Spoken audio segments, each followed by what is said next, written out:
Well, good morning, everybody. I got a little coffee spillage. Baby blue. It's better than the green. I'm just telling you. We had a long conversation about it. We're getting there, people. We're getting there. I'm loaded up today. She said don't spill, but yet that's all there is spillage here. So, anyway, rise and grind, everybody. Another day at the... I'm in a new vehicle here. I'm in a new vehicle. What? Park Sense ready. What's wrong? No, I'm just making sure because it's Don't weird. start. Don't start. It's a weird car. I'm in my other car that I've never driven, but I'm the professional driver in the family, so I must drive. There's a rooster in the middle of the road. All right. Well, we have a rooster in the middle of the road, people. All right. There we go. How hard can driving be? It's a Jeep Grand Cherokee. That's what it is. So, her vehicle. I don't drive it too often. But anyway, good morning, everybody. As we know, we saw the schedule release. Schedule release was last night, and I'm getting inundated with what's your schedule prediction? Okay, listen. I always like to do it before training camp, prime time, if you're watching, prime time, before training camp, and then after training camp. Last year I did two predictions last year for the Cowboys. The first one was 12 wins right before training camp. My second one was right before the season, after training camp, after the injuries. I dropped it by 1 win because of the injuries, Trayvon Diggs and such. We had a rash of ACLs last year. So, as it turned out, I should have stuck to my original prediction. I had the Eagles nailed dead to rights with 11, but my issue with the Eagles was I didn't have them getting out to a 10-1 start. So this is all BS right now, okay? We saw the schedule. Mike Tagg and the Cowboys cave in his tailgate. He can plan his game. I think I saw Mike Tagg is going to be Baltimore Raven game, week 2 or 3? Week 2, maybe? Week 3. I think it's week 3. But anyway, Mike Tagg, put it in the comments. I don't know what game I'm going to. I would love to go and hang out with him. We'll see. We shall see. But we'll see. I wouldn't mind going to that Detroit game, but I'm sure that'll be a hot ticket. I don't know. We'll see. Like I said, I got to talk to the OG and see what he wants to do. So, every year here, I want to go. Okay, well, then we should go. I think the Mike Tagg tailgate might be the best thing. Mike's doing all the work, right? We're just showing up and having fun. Normally, Joe Boo's doing all the work. Mike, feel free to come to the septic tank. Washington Commanders versus the Cowboys at the end of, I think it's November. I don't know. I'm mush. I'm gonna concentrate with this new vehicle. The whole pickup is different on this thing. I'm used to getting out of the gate, but anyway, it is a lot more smoother. It doesn't feel like I'm in a damn tank because of the tires that we got. The tires are horrible. But anyway, let's briefly go down the schedule again for those in the cheap seats. I'm not giving wins and losses, people. Everybody just needs to, listen, we all know that it comes down to your quarterback staying healthy. If Dak, God forbid we lose Dak, or we lose CD, or we lose Micah, shit's going to happen with any team. But I'm saying early on, worst case, 9 wins. Best case, 11 wins. I see an avenue for 12, but I'm not going 4 years in a row with 12. I'm not. Don't get caught up with the wins, people. Get caught up with how we end our season. And I get a lot of Eagle fans talking a lot of junk. The last time you laced them up, Eagles fans, you got blown out against Tampa Bay and Baker Mayfield. Okay? So, again, I've given you your flowers. I think right now the Eagles are looking down on the division based on what they got. Not by a lot, but I'm going to give you your flowers. Howie Roseman did a good job in the offseason. But don't sit here and flex, because then you're only bad karma. Bad karma. That's just me. Do what you want. But we start out at the Browns. That's a tough game, people. That's a tough game. But all in all, I'd much rather have it be first game of the year in Cleveland. It was beautiful when me and Mark went to Cleveland last year. It's basically going to be less than a month later. Yeah, about a month later. Then me and Mark went to Canton, Ohio. We were sitting at a sports bar out on the deck. Go check the video out. Some great footage. I love Cleveland, at least that time of year. The mistake by the lake ain't so hot when you get into November and December. All right, we got traffic. I gotta be extra careful. Oh, can you fix that for me? Oh, there you go.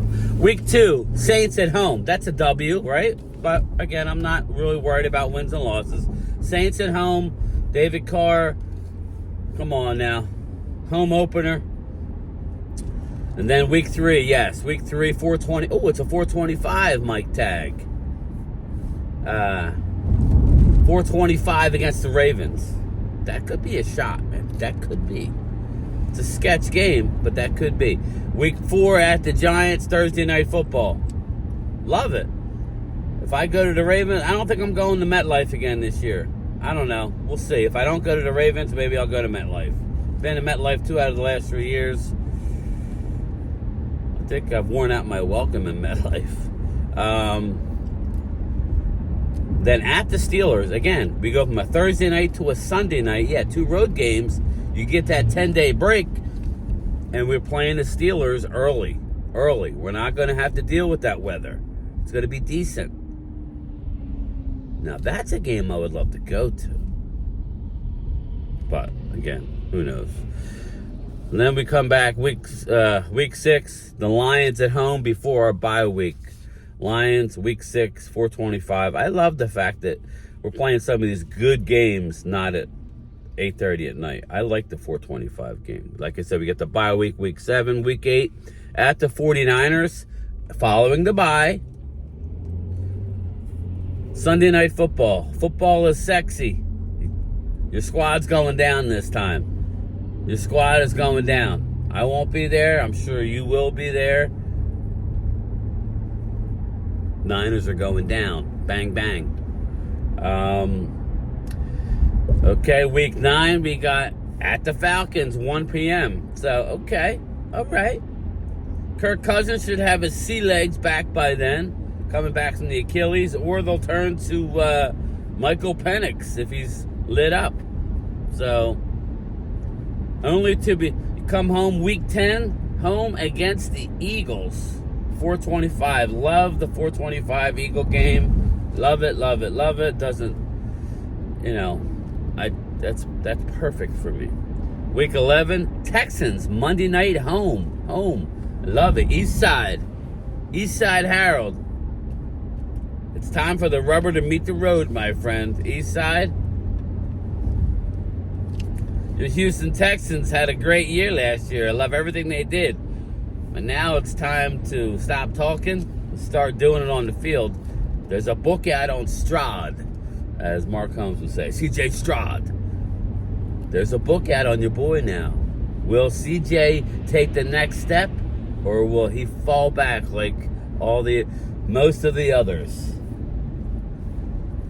Week 12 at the Commandos. Yeah, look at this car trying to go around me. It's a red light, and we're merging into one lane. Slow down. I bet you I'm sorry, I can't say that. I'm curious to see. They're turning. Yeah. I'll tell you. Don't even go there. I don't want to be sexist. Just the way the car acted. It was a little sketch. But anyway, Eagles 425, supposedly Mark Holmes, and Philly 500. That's right after Christmas, I believe. I didn't write the dates down. Right after Christmas. Philly 500 ain't going there. Come on now. He lives out in California. He ain't going to the game. He might, but he didn't go last year around the holidays. Oh, no, I just reversed myself. But anyway, he ain't going. Giants at home, 4:30. That's following the Commanders. So, yeah, 4:30. I like that. Giants at home. I like it. Bengals, Monday night. We play the Bengals on Monday Night Football at home. Interesting. At the Panthers, 1 o'clock game, late in the season. Warmer weather. Beautiful. Week 16, home against Tampa. Sunday night. Baker Mayfield. We'll show you how it's done, Eagle fans. We'll show you. We'll bust that ass. Week 17. This is the one. My bad. Week 17. Cowboys at the Eagles. Right after Christmas. Philly 500. Dan Cilio and Mark Holmes are supposed to go to the game. I told Mark, he's going to need some backup there. I'll make a couple phone calls. Unknown caller. Shut it down. But yeah, if he goes, I'll go. We'll bring the posse down. So that should be fun. Week 17 this year seems like that's the week that all these real nice matchups are happening. I think the NFL is finally realizing that week 18 don't mean much. Even if it does for one team, it doesn't for the other team. You can't help but think that week 18, the Commanders, I looked at their schedule. I think the Commanders, and when you get a chance, look at the schedule. Commanders have one of the hardest schedules out of the division, just home and away. And I think the Eagles have one of the easier ones out of the division. I think Dallas is slightly harder than the Eagles. Giants is probably right around where the Eagles are. I think Washington got the short end of the stick, to be honest with you. But it's just the way it works. Should be interesting. But week 17, like in fantasy football, anybody that runs a fantasy football league knows not to use week 18 as anything but a Pro Bowl, or you don't use that as your fantasy bowl, because a lot of the good players don't play. The good teams are resting people. The teams are out of it, aren't playing their starters because they want that high draft pick. Week 17 is where it's at. So looking at the schedule, they don't expect a lot from the Commanders. I think they'll have some excitement with the new head coach. Dan Quinn is a good coach. Even though I disagree with a lot of what he did, he is a good head coach. So we shall see. That is the schedule release. We have plenty of time to get into it. I did watch Pizzle's video this morning. He said we play the Giants twice, and maybe I missed the Thursday game, but we play 2 Thursdays against the Giants. So I think the second Giant is a Thursday game. Yeah, I didn't write it down. So I know we play. Oh yeah, we play them on Thanksgiving. Duh, I didn't write that down. We play them at their place on Thursday, and then we play them at our place on Thanksgiving. Bang. But shout out to Pizzle. I just went through all the comments. He did go in there and leave a few. That was cool. Him and Mike were having a back and forth. Hey, Mike Tag. I was giving him a little deference, but I did tell him my opinions on Aikman. Aikman was the hardest, the toughest quarterback I've ever seen. I was at the Beatons in Philly early on in the first 2 years of his career. But I've never seen a more courageous player playing the quarterback position. Don't tell me about stats, people. They have a stop sign. Learn the game. Sorry, I forgot. Learn the game. Forgot, sorry. But anyway, I haven't seen a tougher quarterback and more clutch quarterback. We'll get into that later. How about that? That's going to be another conversation, because I got stories about Aikman in his first Super Bowl. So, all right, everybody. Don't forget, 2:30 Eastern time, live from the mail truck. My lunchtime chat. Make sure you come in. Make sure you guys start the conversation. I don't want to think on my lunch. I'm not eating. I don't want to think. So, all right. I'll see you at 2:30. Later.